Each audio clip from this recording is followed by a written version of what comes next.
Today we're going to look at the life and some of the works of one of America's finest modern female poets, Sylvia Plath.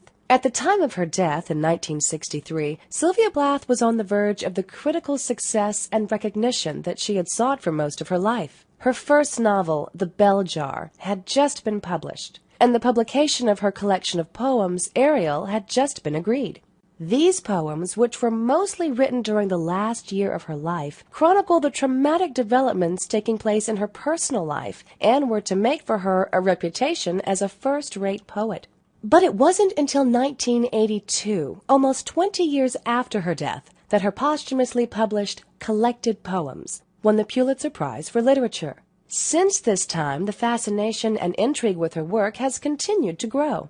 Very few modern poets have captured the popular imagination as much as Plath, even to the extent that in 2003 a movie was made about her life and her intense relationship with husband and fellow poet Ted Hughes. To understand the continued growth in interest in her work, we have to look at the issues which her life and work address. As Susan Bassnett writes in her book on women writers, dying as she did in 1963, Sylvia Plath never knew that so soon afterwards the problems of what and how women write was to become such a crucial matter, and was to be debated by so many other women. So Sylvia Plath was a woman writing about women's issues before they were recognized as being of any importance. Sylvia Plath was born in Robinson Memorial Hospital in Boston, October 27, 1932. She was the firstborn child of Otto and Aurelia Plath, both highly educated academic people. Her father, Otto, was a professor of biology at Boston University, but her mother had been subjugated into a domestic role as housewife, despite her level of education. Her father was not too pleased with the birth of his daughter, and demanded that his wife have a son within the next 2 years.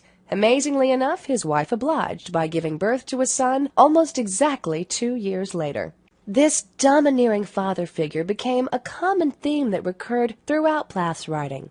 With the birth of her brother, Sylvia had to work much harder to win her father's attention and approval. When in 1936 Plath's father became ill, access to him became even more restricted, and Plath's main means of getting attention from her father was by achieving academic success. This meant that from an early age she began to equate love with success. In 1940, Plath's father died, and this left the family in a very difficult financial situation. They were forced to move away from the seaside home that Plath had enjoyed so much and into a suburb of Boston, and her mother had to take a part-time job to support the family.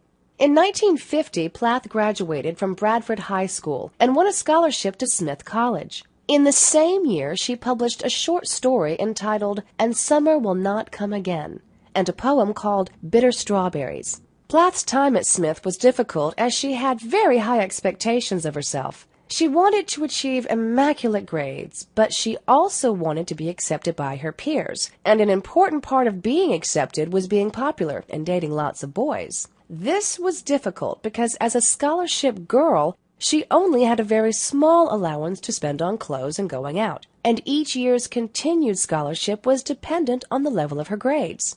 In 1953, Plath won a fiction contest sponsored by Mademoiselle magazine and was offered the opportunity to go to New York as a guest editor. She relished this opportunity to spend a month working in a professional publishing environment. But Plath returned from New York feeling exhausted, and after hearing news that her application to a creative writing course had been rejected, she fell into what was to become one of her many